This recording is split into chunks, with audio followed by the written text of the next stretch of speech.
Bismillahirrahmanirrahim. Assalamualaikum warahmatullahi wabarakatuh. Innal hamdalillah nahmaduhu wa nasta'inuhu wa nastaghfiruhu wa natubu ilaih. Wa na'udzu billahi min sururi anfusina wa min sayyiati a'malina. Man yahdihillahu fala mudilla lahu ومن يضلل فلا هادي له وأشهد أن لا إله إلا الله وحده لا شريك له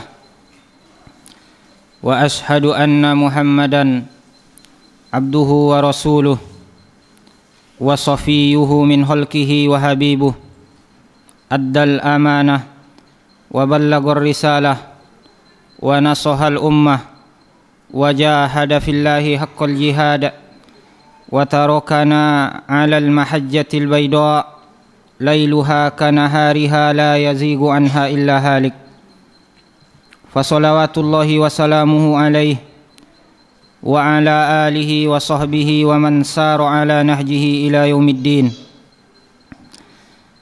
يا أيها الذين آمنوا اتقوا الله اتقوا الله حق تقاته ولا تموتن إلا وأنتم مسلمون. يا أيها الناس اتقوا ربكم الذي خلقكم من نفس واحدة وخلق منها زوجها وبث منهما رجالا كثيرا ونساء واتقوا الله الذي تساءلون به والأرحام إن الله كان عليكم رقيبا. يا أيها الذين آمنوا اتقوا الله وقولوا قولا سديدا يصلح لكم أعمالكم ويغفر لكم ذنوبكم ومن يطع الله ورسوله فقد فاز فوزا عظيما. أما بعد فإن أصدق الحديث كتاب الله تعالى وخير الهدي هدي محمد صلى الله عليه وسلم وشر الأمور محدثاتها وكل محدثة بدعة وكل بدعة ضلالة. أيها المسلمون المؤمنون, bapak-bapak, ibu-ibu, para ikhwan dan akhwat yang mudah-mudahan dirahmati oleh Allah Subhanahu wa taala. Alhamdulillah, kita memuji Allah Subhanahu wa taala dan menyanjung Allah Tabaraka wa taala yang senantiasa memberikan rahmat, nikmat dan karunia-Nya kepada kita semua. Alhamdulillah, pada pagi yang baik ini kita dikumpulkan oleh Allah Subhanahu wa taala di taman di antara taman-taman surga, sebagaimana yang dijelaskan oleh Nabi kita Muhammad sallallahu alaihi wasallam, "Iza marartum bi raudatin min riyadil jannah farta'u." Qalu wa ma riyadul jannati ya Rasulullah? Qala majalisu zikir. Dan insyaallah ini adalah majelis zikir dan majelis ilmu yang memiliki keutamaan yang sangat besar. Allah Subhanahu wa taala turunkan di majelis zikir ketenangan. Allah Subhanahu wa taala turunkan rahmat kasih sayang Allah Subhanahu wa taala di majelis zikir. Majtama'a qaumun fi baitin min buyutillah yatluna kitaballahi wa yatadarasunahu bainahum illa nazalat alaihimus sakinah wa ghashiyatuhumur rahmah wa haffathumul malaikah wa zakarahumullahu fi man indah. Kalau seandainya majelis zikir ini tidak memiliki keutamaan kecuali bahwasanya kita yang duduk di majelis ini disanjung dan disebut oleh Allah Subhanahu wa taala di sisi makhluk yang ada di sekitar Allah, maka ini sungguh adalah suatu keutamaan yang sangat besar. Namun di hadis yang mulia ini Allah Subhanahu wa taala lewat Rasulnya, karena Rasul tidaklah berkata kecuali wahyu. Wa ma yantiqu 'anil hawa in huwa illa wahyu yuha, in huwa illa wahyu yuha. Nabi kita mengatakan bahwasanya tidaklah berkumpul suatu kaum di rumah di antara rumah-rumah Allah Subhanahu wa taala yang di situ mereka membaca Al-Qur'an dan saling mempelajarinya, kecuali Allah Subhanahu wa taala akan turunkan kepada mereka ketenangan dan Allah berikan kepada mereka rahmat, dan mereka juga dikawani oleh para malaikat, serta Allah Subhanahu wa taala akan menyanjung dan menyebut-nyebut mereka di sisi makhluk yang ada di sekitar Allah Subhanahu wa taala. Bapak Ibu yang saya muliakan, dan karena hati kita mengalami perubahan sebagaimana yang dikatakan oleh orang Arab, wa ma yusammal qalbu qalban illa likasrati taqallubihi, tidaklah dinamakan hati itu dengan hati kecuali karena banyaknya bolak-baliknya, karena dia sering berbolak-balik. Maka salah satu yang bisa meningkatkan keimanan dan menetapkan ketakwaan adalah majelis ilmu. Dan tidak kita ragukan bahwasanya majelis ilmu adalah majelis yang agung di dalam agama kita, yang dengannya iman bisa bertambah, yang dengannya amalan seseorang bisa menjadi baik. Bapak-bapak, ibu-ibu, para ikhwan dan akhwat yang saya muliakan, kalau kita tanyakan masing-masing orang yang hidup di atas muka bumi ini, apapun keyakinan yang mereka miliki, apapun status sosial yang mereka dapatkan di masyarakat, kalau kita tanyakan apa yang Anda cari di atas muka bumi ini dan kenapa Anda melakukan pekerjaan yang Anda kerjakan, maka rata-rata jawaban manusia di atas muka bumi ini sama, bahwasanya yang dicari di atas muka bumi ini adalah as-sa'adah, kebahagiaan. Siapapun yang kita tanya, baik dia seorang pedagang, baik dia seorang montir, baik dia seorang pegawai, atau apapun status jabatan sosialnya, baik dia di pemerintahan, rakyat biasa, atau apapun keyakinan dan akidahnya, baik dia seorang muslim atau yang selain muslim, kalau kita tanyakan kepada mereka apa yang Anda cari di atas muka bumi ini, maka jawabannya rata-rata sama, bahwasanya yang dicari di muka bumi ini adalah kebahagiaan. Baik dia jawab dengan huruf seperti ini, dengan kata-kata seperti ini, atau dengan kata-kata yang memiliki makna yang sama, dengan kata yang berbeda namun memiliki makna yang sama. Maka setiap manusia hidup di muka bumi ini mencari kebahagiaan. Namun Bapak Ibu yang saya muliakan, sangat sedikit orang-orang yang menempuh jalan yang benar untuk mendapatkan kebahagiaan ini.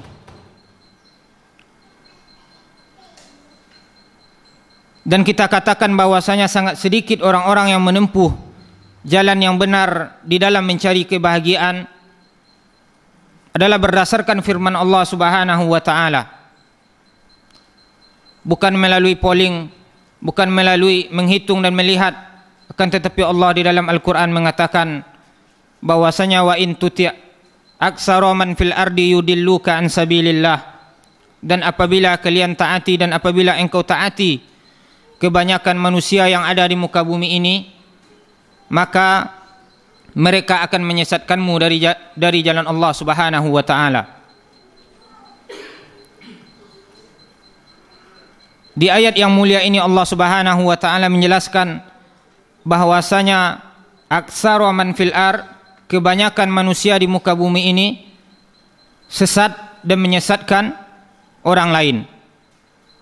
Kemudian juga di dalam ayat yang lain Allah Subhanahu wa taala berfirman, "Wa ma yu'minu aktsaruhum billahi illa wa hum musyrikun." Dan tidaklah beriman kebanyakan mereka kepada Allah Subhanahu wa taala kecuali mereka berbuat syirik. Kecuali mereka adalah orang-orang yang mempersekutukan Allah Subhanahu wa taala. Dan banyak ayat Al-Qur'an yang menjelaskan seperti ini. Wa ma amana ma'ahu illa qalil. Dan tidaklah beriman bersama Rasulullah sallallahu alaihi wasallam kecuali golongan yang sedikit. Wa qalilum min ibadiyas syakur. Dan sangat sedikit di antara hamba-hambaku yang bersyukur, kata Allah Subhanahu wa taala. Hamba-hamba Allah yang saya muliakan, kebanyakan di antara manusia menganggap bahwasanya kebahagiaan ini didapatkan dengan mengumpulkan harta sebanyak-banyaknya, walaupun dari jalan yang tidak halal.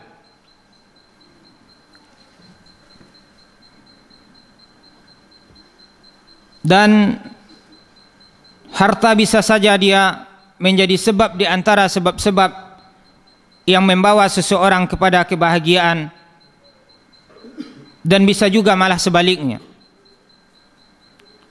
Harta ibarat pisau yang bermata dua, bisa bermanfaat bagi seseorang dan bisa memudaratkan seseorang.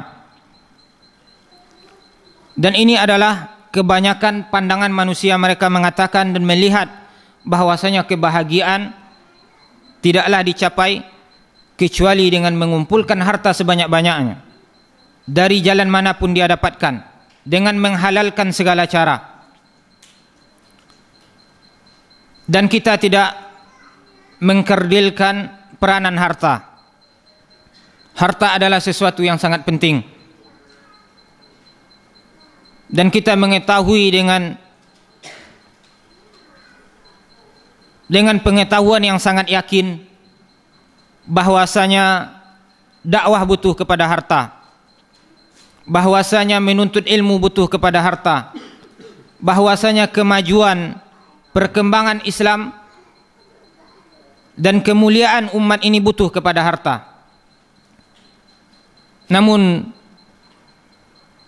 apabila harta ini ada di tangan orang-orang yang tidak mulia, orang-orang yang tidak memperhatikan bagaimana cara mendapatkan harta dan di mana dia akan menginfakkannya, di mana dia akan membelanjakan hartanya, maka kecelakaanlah bagi orang-orang yang seperti ini. Harta yang membawa kepada kebahagiaan adalah harta yang ada di tangan orang-orang yang mulia, yang dia mengetahui tujuan dari harta yang diberikan oleh Allah Subhanahu wa taala kepadanya. Dia mendapatkannya dari hal-hal yang halal dan menutup diri dari hal-hal yang haram. Kemudian dia nafkahkan, dia belanjakan dan dia infakkan hartanya pada sesuatu yang diridhoi oleh Allah Subhanahu wa taala.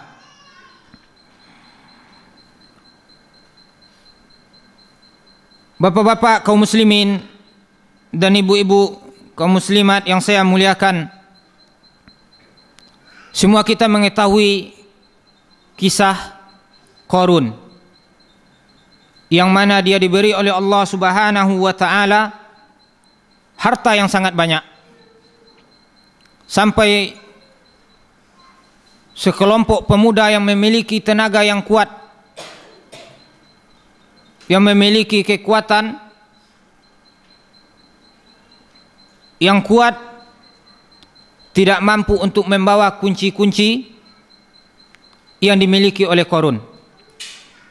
Saking banyaknya harta yang dimiliki oleh Qarun, untuk membawa kunci-kuncinya saja beberapa pemuda yang badannya tegap, yang berotot, tidak mampu untuk membawa kunci tersebut. Namun Qarun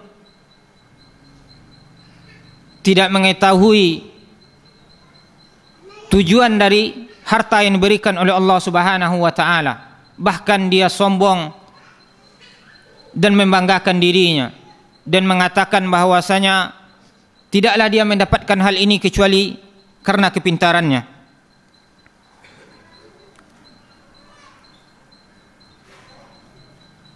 Allah Subhanahu wa taala menceritakan tentang Qarun di dalam Al-Qur'an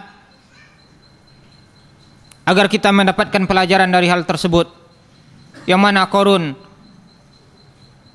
menyandarkan semua yang dia dapatkan kepada dirinya. Dia katakan, innama utituhu ala ilmin indi, sesungguhnya apa-apa yang saya dapatkan ini adalah karena ilmu yang ada pada saya.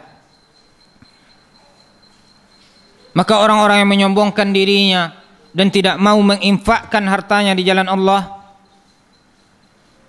maka ini merupakan orang-orang yang mendapatkan warisan dari sifat-sifat Qarun.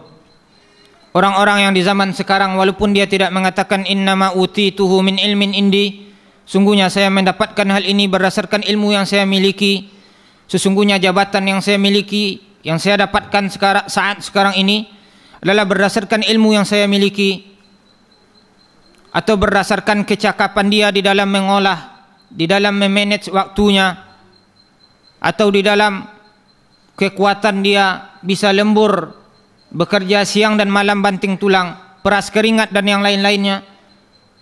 Kesuksesan yang dia dapatkan sekarang dia sandarkan hanya kepada dirinya. Maka hal ini sama halnya dengan Qarun yang mengatakan bahwasanya semua ini saya dapatkan berdasarkan ilmu yang saya miliki. Apa-apa mungkin sekarang yang dikatakan oleh orang dengan ilmu manajemen, saya tidaklah berhasil di dalam berdagang, melakukan perdagangan ini kecuali karena sekolah yang saya lalui dengan baik, ilmu manajemen yang saya pelajari dengan sukses. Dan dia tidak menyadari bahwasanya hal itu semua adalah dari sisi Allah Subhanahu wa taala. Hadza fadlullahi yu'tihi man yasha wallahu dzul fadlil azim. Ini adalah keutamaan Allah yang Allah berikan kepada siapa yang Allah kehendaki, dan Allah Subhanahu wa taala memiliki keutamaan yang sangat besar. Maka orang-orang yang seperti ini adalah natijah atau hasil dari akhir kehidupannya adalah diceritakan oleh Allah Subhanahu wa taala dalam Al-Qur'an, fa khasafna bihi wa bidarihil ard, maka kami benamkan Qarun tersebut dengan rumah-rumahnya ke dalam bumi. Fama kana lahu min fi'ati yansurunahu min dunillah wa ma kana minal muntasirin, maka dia tidak akan mendapatkan suatu kelompok yang akan bisa menolongnya dari selain Allah, dan dia bukanlah orang-orang yang mendapatkan pertolongan. Allah Subhanahu wa taala hancurkan orang-orang yang memiliki kesombongan di dalam hartanya. Harta adalah sesuatu atau bagaikan pisau yang bermata dua, bisa bermanfaat bagi seseorang dan bisa pula memudaratkan seseorang. Bapak Ibu yang saya muliakan, mungkin di antara kita ada yang pernah mendengar kisah Christina Onassis, seorang perempuan miliarder yang mendapatkan warisan dari bapaknya. Dikisahkan bahwasanya dia satu-satunya bersama ibunya yang mendapatkan warisan dari bapaknya. Bapaknya seorang yang kaya, kemudian meninggal, dan semua hartanya jatuh kepada si Christina ini dan kepada ibunya. Perempuan ini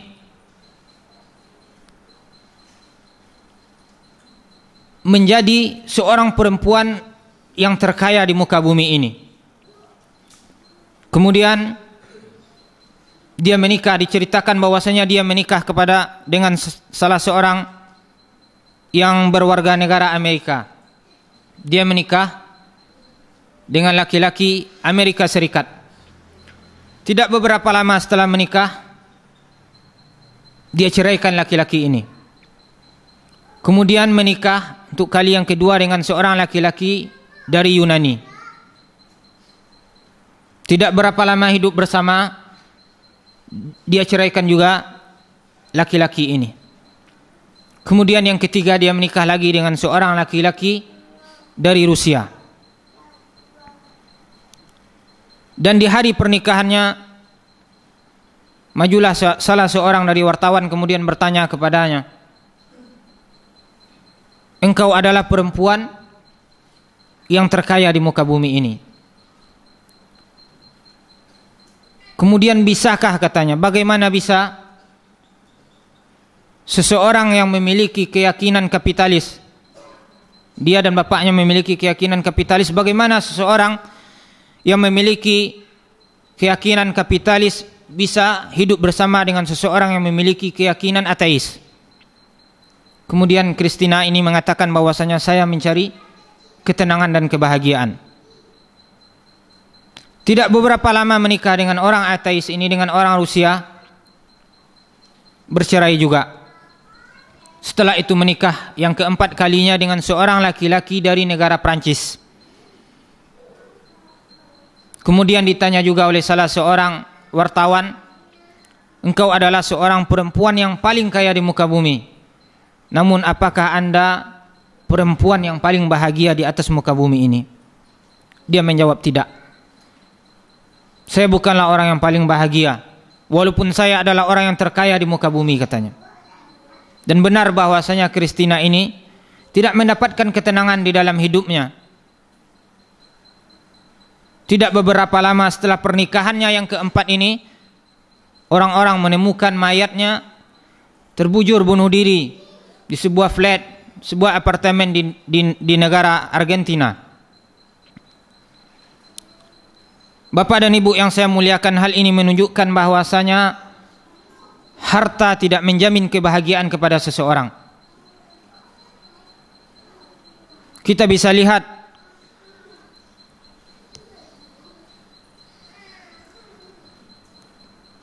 dengan berapa banyak bunuh diri yang terjadi di sebuah negara Eropa dan berapa banyak bunuh diri yang terjadi di negara Muslim yang paling miskin. Sebuah polling menghitung bahwasanya al-intihar atau bunuh diri terhitung di daerah Bangladesh, di dalam setahun itu terjadi 4 atau 5 kali.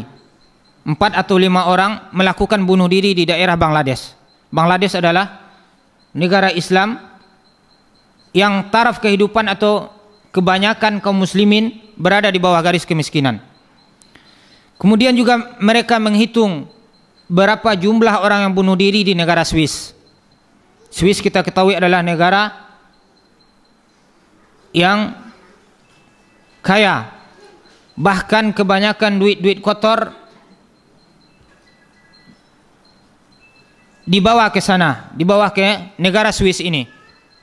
Duit selundupan atau duit yang lainnya biasanya dia lebih aman dan tidak bisa diganggu oleh suatu negara atau oleh beberapa pejabat yang lain. Apabila dia ingin mengambil harta itu kembali, maka di Swiss dia lebih terjamin.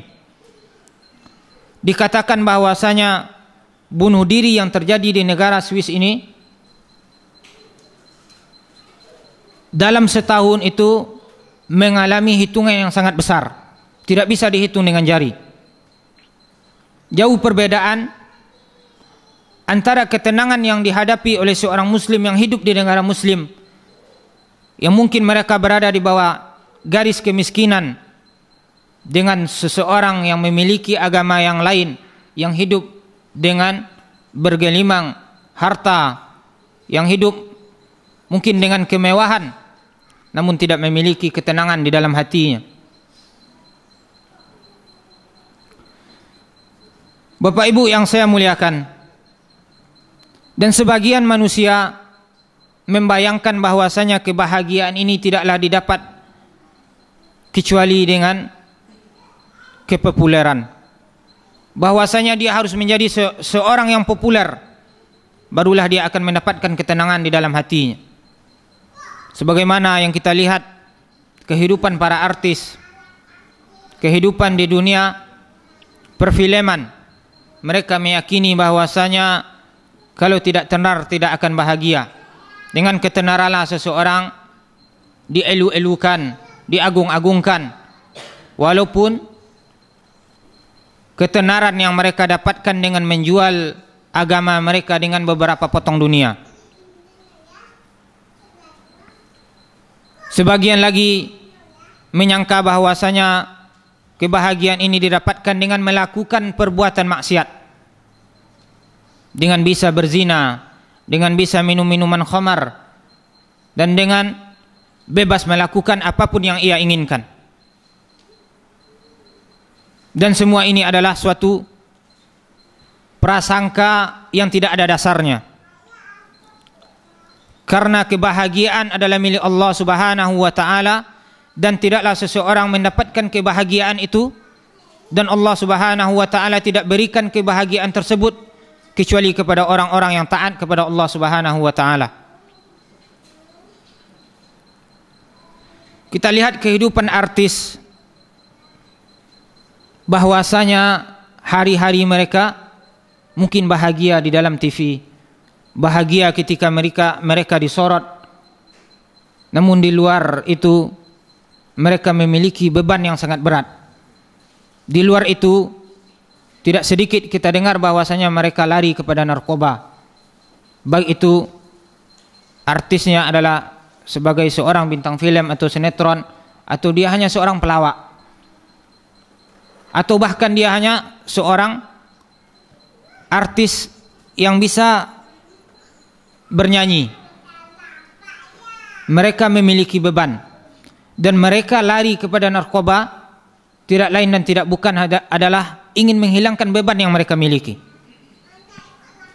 Ini menunjukkan bahwasanya hati mereka bukanlah hati yang tenang, yang bahagia.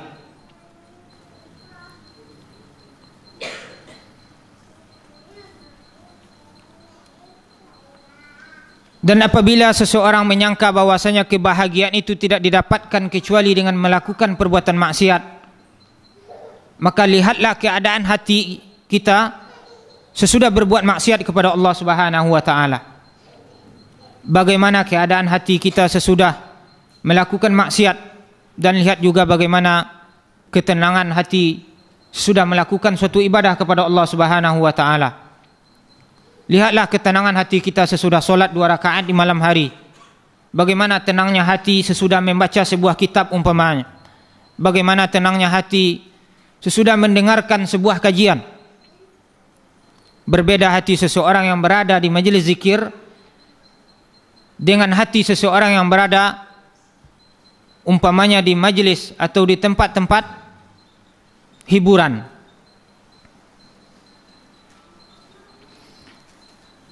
Bapak dan Ibu yang saya muliakan,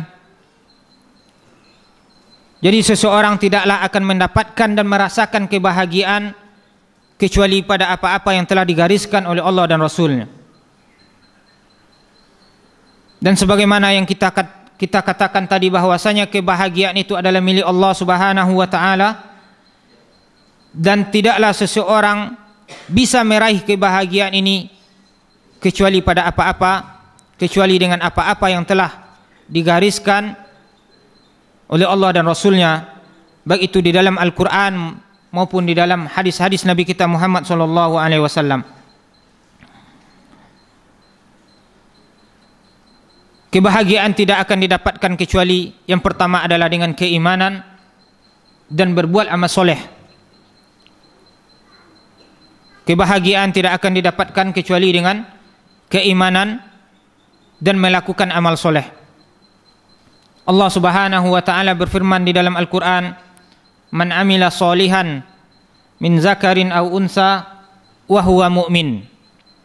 Barang siapa yang melakukan amal soleh, baik dia laki-laki maupun dia perempuan, wa huwa mu'min, dan dia orang yang beriman, falanuhyiyannahu hayatan thayyibah, maka kami akan beri dia kehidupan yang baik, wala najziyannahum ajrahum bi ahsani ma kanu ya'malun, dan kami akan ganjar mereka dengan ganjaran yang sangat baik terhadap apa yang mereka lakukan. Di ayat yang mulia ini Allah Subhanahu wa taala tidak membedakan antara laki-laki dengan perempuan. Namun yang Allah bedakan adalah antara iman dengan tidak yang beriman. Man amila solihan min zakarin aw unsa wa huwa mu'min. Siapa yang melakukan amal soleh, baik dia laki-laki maupun perempuan, dan yang terpenting dia adalah beriman. Falanuhyiyannahu hayatan thayyibah. Maka kami akan beri dia kehidupan yang baik. Ibnu Abbas mengatakan di dalam menafsirkan ayat ini, hayatan thayyibah, katanya as-sa'adah. Kehidupan yang baik di dalam ayat ini adalah as-sa'adah, yaitu kebahagiaan. Dan Ali bin Abi Thalib mengatakan bahwasanya yang dimaksud dengan hayatan thayyibah di dalam ayat ini adalah al-qanaah. Al-qanaah, merasa cukup dengan apa-apa yang telah diberikan oleh Allah Subhanahu wa taala.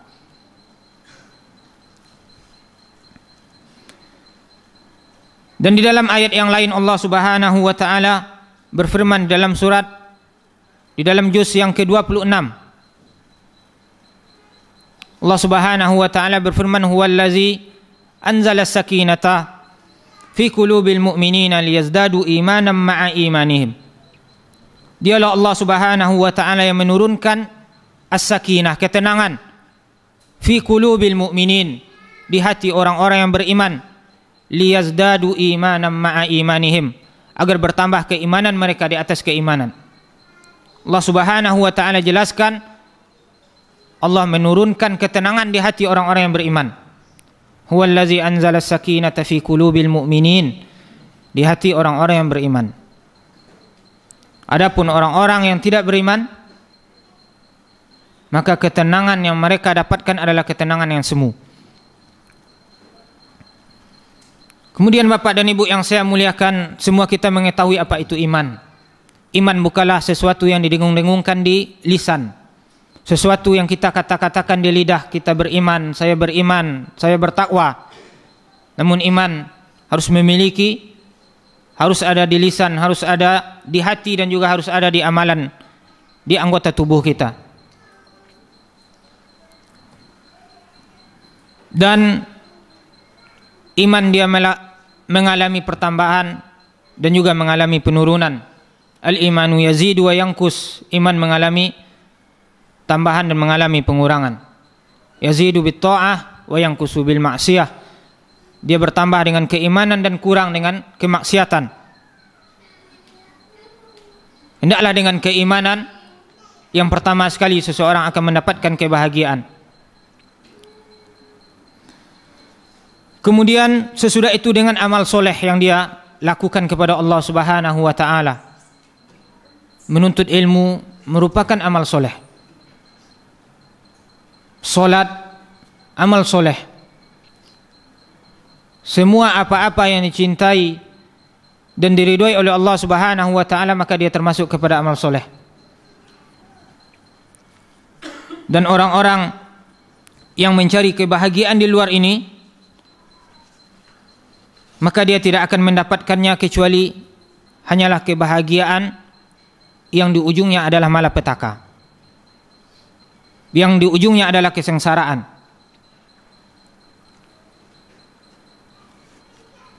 Kemudian yang lainnya yang bisa membawa kepada kebahagiaan adalah al-ilmu. Sesudah beriman dan beramal soleh, yang bisa membawa kepada kebahagiaan adalah ilmu. Ilmu yang dimaksud adalah ilmu agama, ilmu tentang Allah dan bagaimana cara beribadah kepada Allah Subhanahu wa taala. Karena para ulama kita mengatakan bahwasanya ilmu yang terpenting di atas muka bumi ini adalah yang ilmu bagaimana kita mengetahui Allah, ilmu tentang nama dan sifat-sifat Allah Subhanahu wa taala. Ini ilmu yang paling mulia, yaitu ilmu tauhid dengan cabang-cabangnya, baik itu uluhiyah, rububiyah, dan asma wa sifat. Kemudian ilmu yang kedua adalah ilmu bagaimana kita beribadah kepada Allah Subhanahu wa taala. Itu yang disebut dengan ilmu fikih. Bagaimana kita beribadah kepada Allah Subhanahu wa taala dengan benar. Tidaklah cukup seseorang mengenal Allah kemudian dia tidak beribadah, atau tidaklah cukup seseorang memiliki niat yang baik kemudian dia beribadah dengan menyelisihi syariat Rasulullah sallallahu alaihi wasallam. Karena para ulama kita mengatakan bahwasanya syaraful ilmi bisyarafil ma'lum. Kemuliaan ilmu itu tergantung kepada kemuliaan atau tergantung kepada apa yang dibahas di ilmu tersebut. Apabila ilmu tersebut membahas sesuatu yang mulia, maka ilmu tersebut menjadi mulia. Maka siapakah yang lebih mulia dari Allah Subhanahu wa taala? Tidak ada yang lebih mulia dari Allah. Maka ilmu tauhid adalah ilmu yang paling mulia di antara ilmu-ilmu yang ada.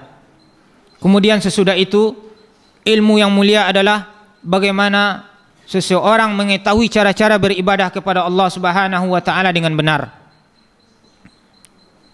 Bagaimana cara salat Rasulullah sallallahu alaihi wasallam? Bagaimanakah Rasulullah sallallahu alaihi wasallam mengajari para sahabat salat? Bagaimana seseorang melaksanakan haji yang baik, haji yang mabrur, haji yang sesuai dengan sunnah Nabi kita Muhammad sallallahu alaihi wasallam. Makanya Nabi kita mengatakan sallu kama ra'aitumuni usolli. Salatlah kalian sebagaimana kalian melihatku salat.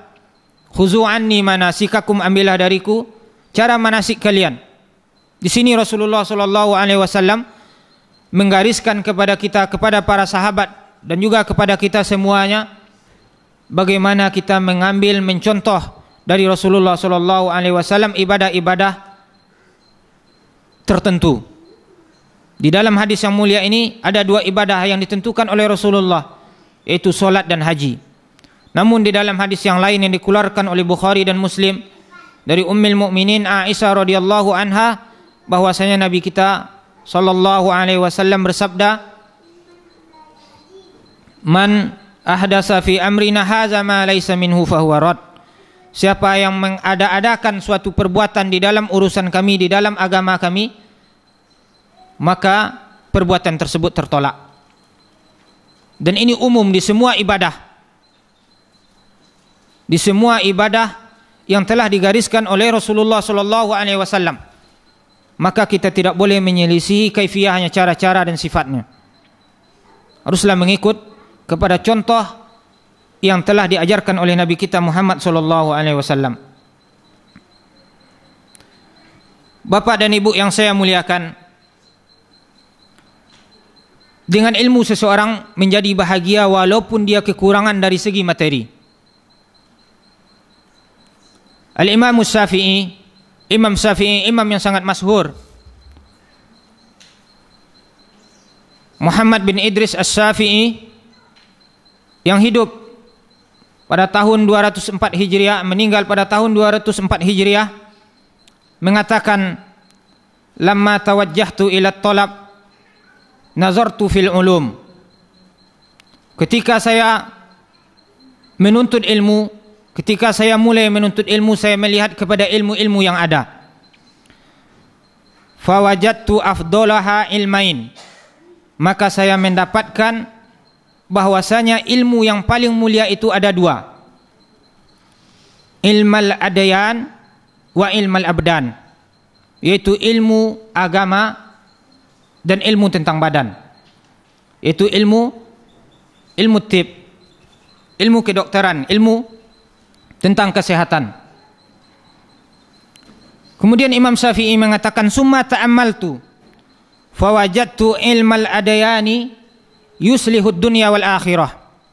Kemudian saya merenungkan dan saya pikirkan, lalu saya dapatkan dan saya temui bahwasanya ilmu agama itu lebih mulia dan dia bisa memperbaiki dunia seseorang dan akhiratnya. Kemudian dia mengatakan, wa ilmul abdan yuslihud dunya, dan ilmu badan, ilmu kesehatan hanya bisa membaikkan dunia. fa akhadtu bima yuslihud dunya wal akhirah.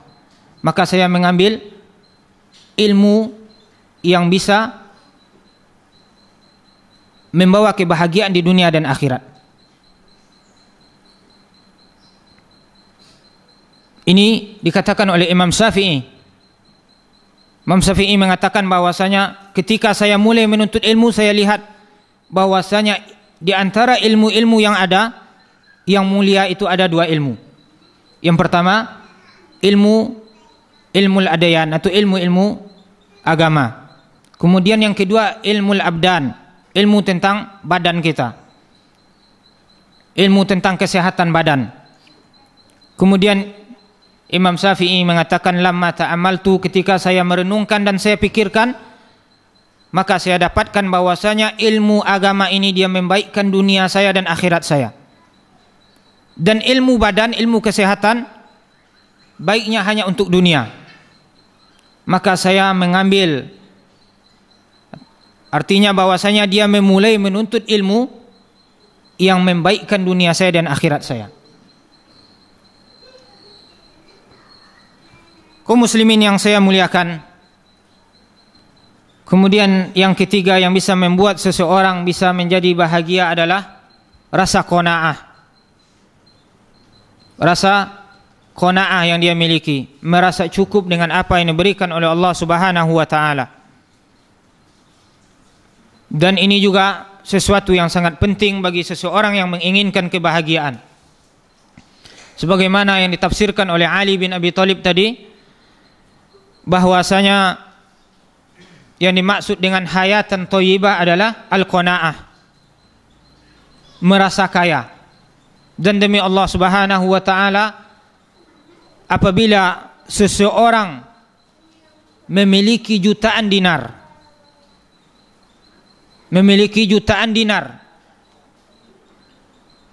dinar maksudnya umpamanya dinar Kuwait dia lebih besar daripada dolar Amerika. Dulu ketika saya di Kairo, 1 dinar Kuwait $24. Dikatakan, para ulama kita mengatakan bahwasanya walaupun seseorang memiliki jutaan dinar, namun dia tidak memiliki rasa qanaah di dalam hatinya, maka dia akan senantiasa menjadi seseorang yang miskin. Dia tidak akan merasa cukup dengan apa yang telah dia miliki. Dia akan masih melihat kepada seseorang yang lebih tinggi dari dia. Berapapun harta perbendaharaan yang kita miliki, apabila tidak ada rasa qanaah di dalam hati kita, maka kita akan senantiasa menjadi orang yang fakir dan orang yang miskin. Tidak ada bedanya kita dengan orang yang memiliki harta yang sedikit. Hati kita akan menjadi sakit ketika kita melihat seseorang yang mungkin dia lebih dari kita. Akan timbul di hati kita rasa dengki. Begitu juga umpamanya seorang perempuan yang tidak memiliki rasa qanaah, maka dia akan melihat kepada perempuan yang lainnya. Kenapa dia hidupnya lebih sukses? Kenapa suaminya umpamanya lebih kaya daripada suami saya, padahal perempuan itu tidak lebih cantik dari saya? Atau seorang laki-laki bisa mengatakan bahwasanya bagaimana kehidupannya lebih sukses dari saya, padahal dia tidak lebih berilmu dari saya. Maka seseorang yang memiliki qanaah, apapun yang diberikan oleh Allah Subhanahu wa taala akan diridhoinya. Dia akan tenang apapun yang terjadi di sekitarnya. Walaupun orang yang berada di bawah dia mungkin dari segi ilmu, dari segi kecantikan dan dari hal-hal yang lainnya mendapatkan sesuatu yang lebih dari segi materi. Bukankah Nabi kita Muhammad sallallahu alaihi wasallam bersabda, laisal ghina an kasratil arad walakinnal ghina ghinan nafs. Tidaklah kekayaan itu dengan banyaknya perbendaharaan, kan tetapi yang kaya itu adalah kaya jiwa. Dan diriwayatkan oleh Abdullah bin Amr bin al-As di dalam Sahih Muslim bahwasanya Nabi kita Muhammad sallallahu alaihi wasallam bersabda, "Qad aflaha man aslam wa ruziqa kafafan wa qanna'ahu Allahu bima atah." Sungguh beruntung orang-orang yang telah masuk Islam, yang menyerahkan dirinya kepada Allah Subhanahu wa taala. Kemudian dia diberi rezeki oleh Allah Subhanahu wa taala dengan sesuatu yang cukup. Kemudian Allah Subhanahu wa taala berikan dia rasa qanaah. Inilah orang-orang yang beruntung. Dan kita hidup di zaman yang kita katakan dengan zaman krisis.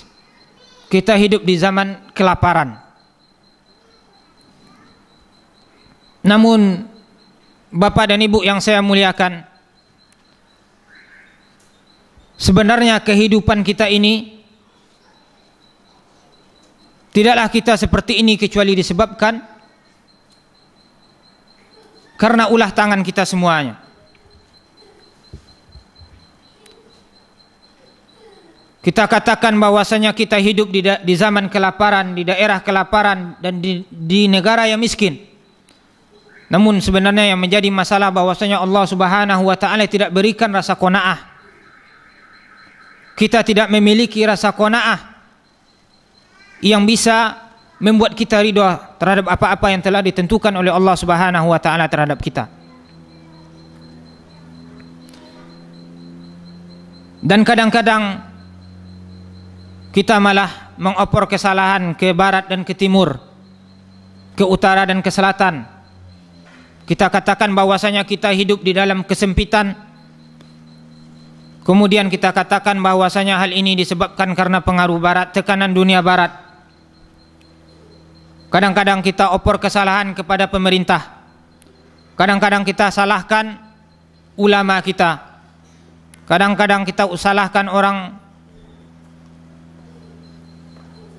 orang-orang luar dan orang-orang dalam. Kadang-kadang kita salahkan orang-orang cendekiawan di antara kita. Namun sebenarnya yang menjadi titik permasalahan adalah kita semua. Bukankah Allah Subhanahu wa taala mengatakan, "Wa ma asabakum min musibatin fabima kasabat aydikum wa ya'fu an katsir." Dan tidaklah sesuatu yang menimpa kalian kecuali disebabkan karena tangan-tangan kalian. Dan Allah Subhanahu wa taala memaafkan dari kalian dengan pemaafan yang banyak. Kemudian Allah juga mengatakan, "Wa rabbukal ghafuru dzur rahmah law yu'akhizuhum bima kasabu la'ajjala lahumul azab." Dan sesungguhnya Tuhanmu itu Allah adalah Allah yang Maha Pengampun lagi Maha memiliki rasa sayang. Dan seandainya Allah ingin, maka Allah akan ambil mereka, kemudian Allah azab dengan azab yang cepat.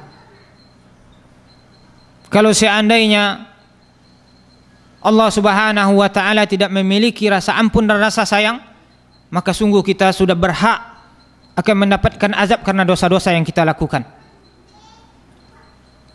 Dan Allah juga mengatakan, "Zaharul fasadu fil barri wal bahri bima kasabat aydin nas." Telah nyata, telah nampak fasad. Zaharul fasadu fil barri wal bahr. Telah nampak, telah nyata kerusakan di darat dan di laut disebabkan karena tangan-tangan manusia.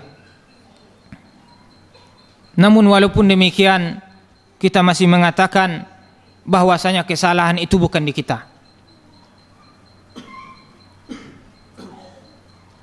Berapa orang mungkin yang membaca Al-Quran di pagi hari tadi di antara kita yang ada di sini?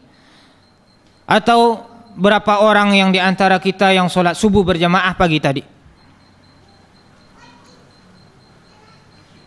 Atau siapa mungkin di hari ini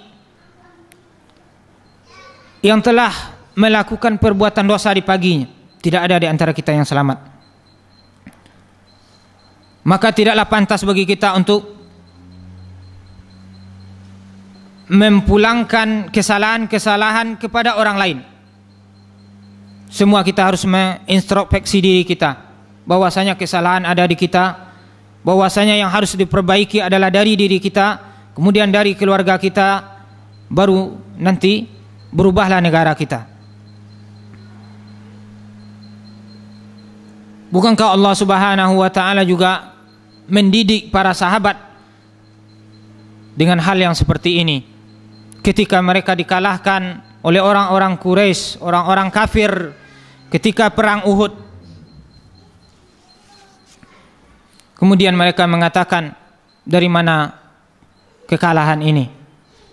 Allah Subhanahu wa taala jelaskan di dalam surah Ali Imran, awalamma asobatkum musibatun qad asabatum mislaiha qultum anna haza. Maka tak kala kalian ditimpa oleh suatu musibah yang menimpa kalian, qultum anna haza, kalian mengatakan dari mana hal ini? Dari mana kita kalah? Padahal itu adalah para sahabat, Bapak dan Ibu yang saya muliakan. Bagaimana kita bisa kalah? Padahal pemimpin kita adalah Rasulullah sallallahu alaihi wasallam. Yang kita perangi adalah orang-orang kafir yang mereka beribadah kepada patung-patung yang mereka buat sendiri. Bagaimana seseorang yang beriman, yang mempercayai bahwasanya satu-satunya ilah yang berhak untuk diibadahi hanyalah Allah, dengan orang-orang yang mengatakan bahwasanya Tuhan mereka banyak? Bagaimana kita kalah? Para sahabat bertanya, awalamma asobatkum musibatun qad asabatum mislaiha qultum anna haza. Kemudian Allah mengatakan, kul, katakanlah hai Muhammad, huwa min indi anfusikum, au huwa min anfusikum, katakanlah hai Muhammad bahwasanya hal itu huwa min indi anfusikum, bahwasanya kesalahan-kesalahan tersebut atau kekalahan-kekalahan tersebut disebabkan karena kesalahan yang terjadi di diri kalian, karena kalian menyelisihi perintah Rasulullah sallallahu alaihi wasallam ketika Rasulullah mengatakan kepada tentara pemanah agar menetap di bukit dan jangan bergerak, jangan turun apapun yang terjadi. Namun mereka menyelisih perintah Rasulullah sallallahu alaihi wasallam. Diajar para sahabat oleh Allah Subhanahu wa taala agar mereka tidak menimpakan kesalahan kepada yang lain. Bagaimana mungkin seseorang di antara kita mengatakan, bukankah orang-orang di Suriah itu adalah orang-orang yang beriman kepada Allah Subhanahu wa taala, orang-orang yang mereka bertauhid, yang mereka insya Allah semuanya adalah mujahidin yang berjuang di jalan Allah, yang menentang Bashar Assad. Dan bagaimana mereka bisa kalah? Bagaimana mereka bisa dikepung? Bagaimana kehidupan mereka menjadi sempit? Begitu juga dengan daerah mungkin di Yaman, bagaimana orang-orang Syiah, Husiyah atau Husiyin mengepung kaum muslimin ahlu sunnah wal jamaah di Damaj. Maka semuanya ini harus kita kembalikan kepada diri kita masing-masing. Dan bisa jadi juga ini adalah ujian dari Allah Subhanahu wa taala, itu untuk membersihkan orang-orang yang ada di antara kita, untuk membersihkan dosa-dosa yang ada di antara kita. Atau bisa juga dia untuk mengangkat derajat kaum muslimin, agar seorang muslimin itu dia lebih ditempa, agar dia lebih terlatih. Namun kita harus yakin dengan janji Allah Subhanahu wa taala bahwasanya orang yang mukmin itu adalah orang yang tinggi. Sebagaimana juga Allah Subhanahu wa taala katakan kepada orang-orang dari golongan Ansor dan Muhajirin, itu kepada para sahabat ketika mereka kalah dari Uhud. Di Uhud mereka mengatakan mereka seakan-akan lemah, mereka seakan-akan bersedih. Namun Allah juga menghibur mereka, wala tahinu wala tahzanu wa antumul a'laun. Dan janganlah kalian merasa hina, jangan kalian merasa bersedih, sedangkan kalian adalah orang-orang yang tinggi. In kuntum mu'minin, apabila kalian benar-benar orang yang beriman. Syaratnya ini, yang pertama adalah iman kepada Allah Subhanahu wa taala. Dan tidaklah seseorang akan mendapatkan kebahagiaan yang hakiki kecuali dengan keimanan, dengan amal soleh dan dengan ilmu. Dengan keimanan, dengan amal soleh dan dengan ilmu. Dan Allah juga berfirman di dalam Al-Quran, wa man a'rada an zikri fa inna lahu ma'isatan donka wa nahsuruhu yaumal qiyamati a'ma. Dan siapa yang berpaling dari peringatanku, dari Al-Quran, dari hadis-hadis Rasulullah sallallahu alaihi wasallam, maka baginya kehidupan yang sempit dan dia kelak di akhirat akan dikumpulkan dalam keadaan buta. Dan Bapak Ibu yang saya muliakan, tidaklah kehidupan di dunia ini akan memberikan kebahagiaan yang hakiki, karena seorang muslim tidaklah akan mendapatkan kebahagiaan yang hakiki kecuali nanti di akhirat. Adapun dunia, berapapun kekayaan seseorang, berapapun makmurnya seseorang di dunia, maka dia akan mengalami kesedihan. Di atas dunia ini seseorang akan mengalami tawa dan sedih, dia akan mengalami tawa dan tangis, mengalami kebahagiaan dan kesedihan. Dia bisa senyum sesekali, bisa nyengir sesekali. Namun tidak ada orang yang hidup di atas dunia ini yang sejak lahir sampai meninggal dia dalam keadaan tertawa dan bahagia. Seorang muslim juga seperti itu. Walaupun dia dijamin kebahagiaannya oleh Allah Subhanahu wa taala, namun dunia adalah darul bala atau darul ibtila, kampung ujian yang di sini kita diuji. Adapun kebahagiaan yang hakiki akan didapatkan oleh seorang muslim nantinya di jannah, di surga insyaallah taala. Bahkan di dalam hadis Nabi kita mengatakan bahwasanya dunia ini adalah bagaikan penjara bagi seorang muslim dan dia bagaikan surga bagi orang-orang kafir. Dan dikisahkan bahwasanya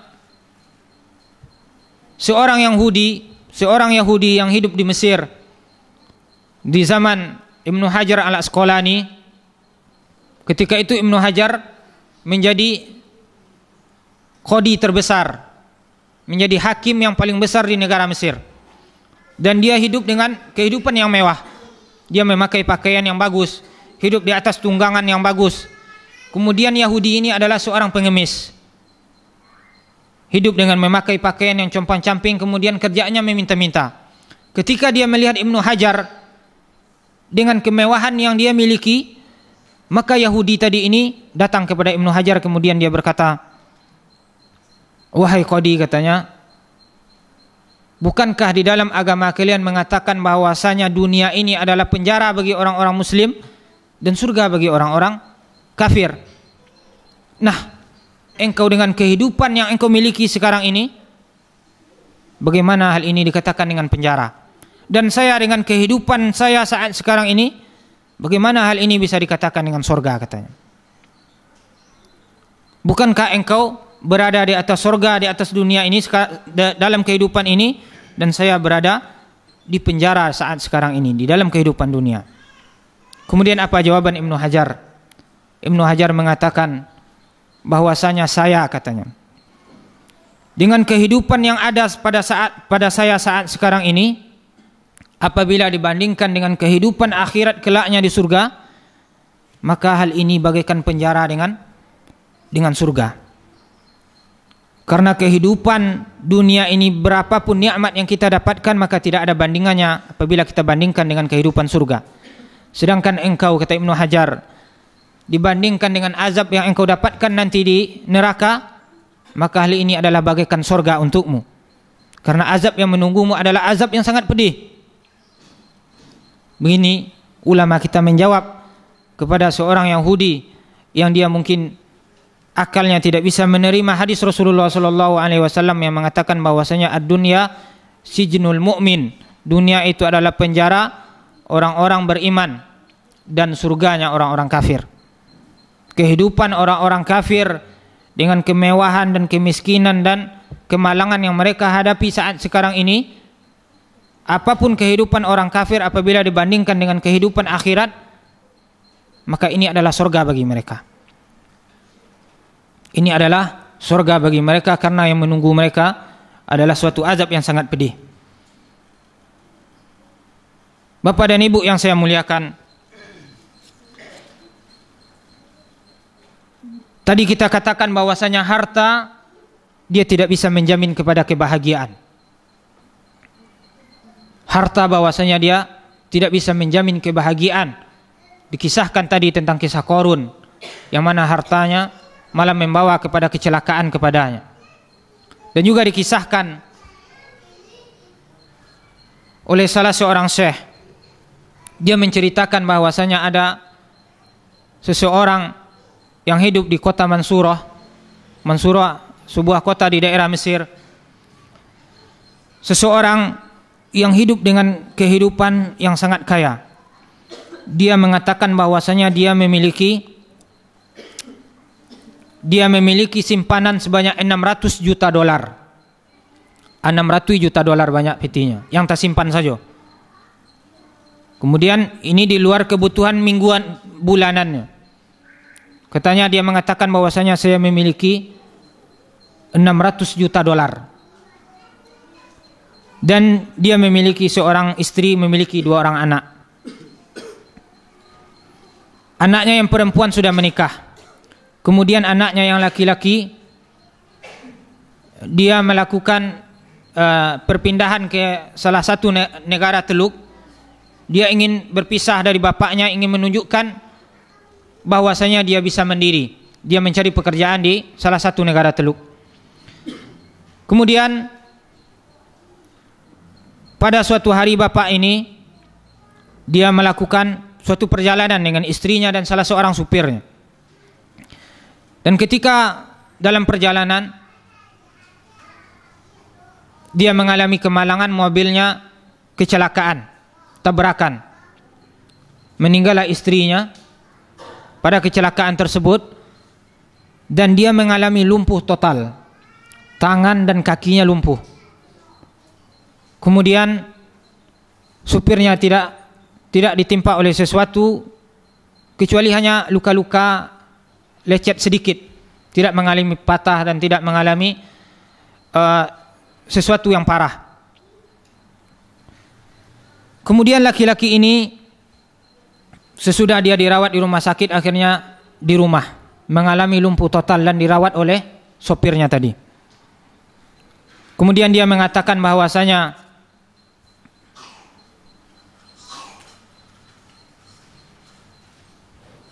supir saya, katanya, adalah seseorang yang amanah. Setiap hari dia yang membersihkan badan saya, yang membawa saya ke hammam, yang membawa saya ke kamar mandi, yang mengurusi saya, yang memberikan saya makan, yang memberi saya minum, semuanya adalah supir saya. Dan dia adalah seorang laki-laki yang baik. Namun katanya, ya, ada suatu kejadian pada satu malam. Pada suatu malam, yaitu sudah di tengah malam,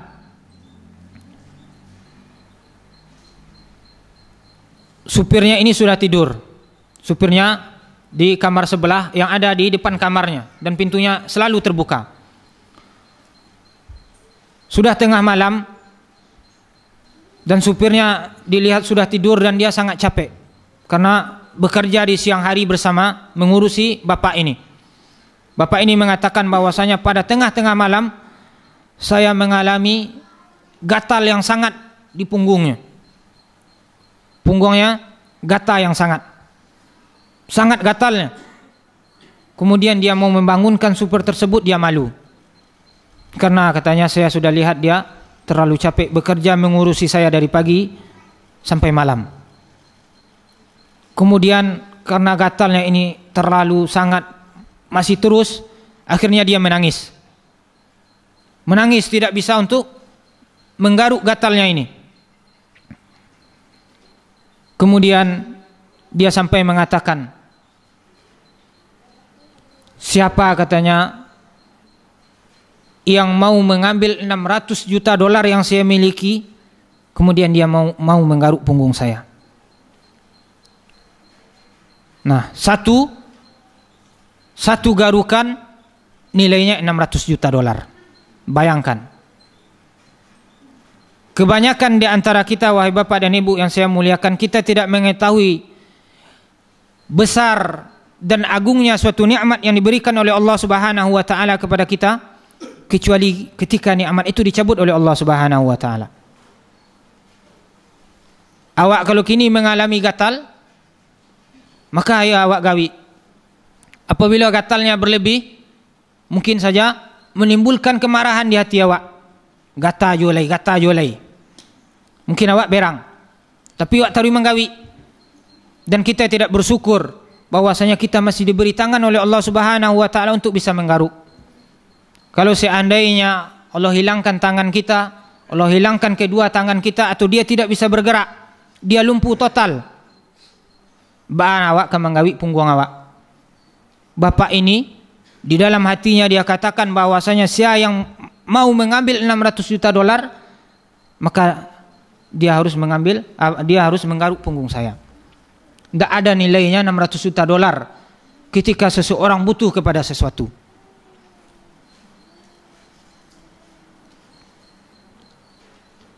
Begitu juga dengan nikmat akal. Dengan nikmat akal, banyak seseorang yang tidak bersyukur dengan akal yang telah diberikan oleh Allah Subhanahu wa taala kepadanya. Diceritakan juga bahwasanya salah seorang syekh,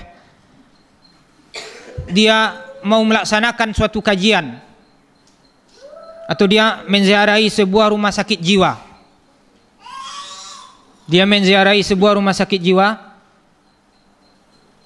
Kemudian di jalan atau di lorong di dalam rumah sakit tersebut, dia ketemu dengan seorang perempuan yang tidak memakai jilbab. Kemudian saya ini dia memakai gutrah, dia memakai apa namanya dia pakai gutrah kah? Sorban di kepalanya. Kemudian karena dia lihat perempuan itu ada di depannya, dia ambil gutrahnya, dia ambil sorbannya, kemudian dipakaikan ke kepala perusi itu. Kemudian perempuan ini mengambil sorban itu, kemudian dipakainya kepada syekh tersebut. Kemudian diambilnya itu dari kepala syekh itu, dicampaknya ke tanah. Kemudian sesudah itu dia tertawa dengan terbahak-bahak perempuan ini. Hal itu mungkin terjadi katanya sekitar 1 atau 2 menit saja. Dia ambil, dia buang lagi, kemudian dia ketawa. Kemudian sesudah itu katanya dia lepaskan bajunya. Perempuan ini lepaskan bajunya di depan saya itu. Maka jadilah dia di depannya itu katanya bagaikan anak yang baru lahir, yang baru dilahirkan oleh ibunya bertelanjang bule. Kemudian saya itu menangis. Kemudian dia berkata dengan jujur bahwasanya saya tidaklah merasakan nikmat akal. Ambo tidak pernah bersyukur atas nikmat akal kecuali ketika saya melihat perempuan ini katanya. Kecuali ketika saya melihat perempuan ini. Betapa seseorang yang apabila dicabut oleh Allah Subhanahu wa taala akalnya, maka dicabut juga rasa malu. Tidak tahu mana yang baik, mana yang buruk. Tidak tahu mana yang maslahat, mana yang mafsadah. Tidak tahu mana sesuatu yang bisa memberi manfaat baginya dan apa-apa yang bisa memberi mudarat bagi. Maka hendaklah kita bersyukur atas apa-apa yang telah diberikan oleh Allah Subhanahu wa taala kepada kita. Karena rasa syukur bisa memberikan rasa kebahagiaan. Rasa syukur bisa memberikan rasa ketenangan. Seseorang dengan apabila dia diberikan rasa qanaah dan rasa syukur oleh Allah Subhanahu wa taala, maka dia Allah haramkan dari rasa iri, rasa dengki. Apabila dia melihat orang lain lebih berhasil dari dia, maka dia puji Allah. Maka dia berdoa untuk saudaranya, barakallahu fik, mudah-mudahan Allah berkahi engkau. Dan dia tidak merasa dengki, dia tidak merasa iri. Walaupun umpamanya ilmunya lebih dari orang lain, umpamanya dia lebih gagah dari orang lain, tetapi orang lain ini memiliki istri yang lebih cantik dari dia, tidak ada masalah, karena semua sudah ditentukan oleh Allah Subhanahu wa taala. Mungkin hanya ini yang dapat kita sampaikan pada kesempatan yang mudah-mudahan diberkahi oleh Allah ini.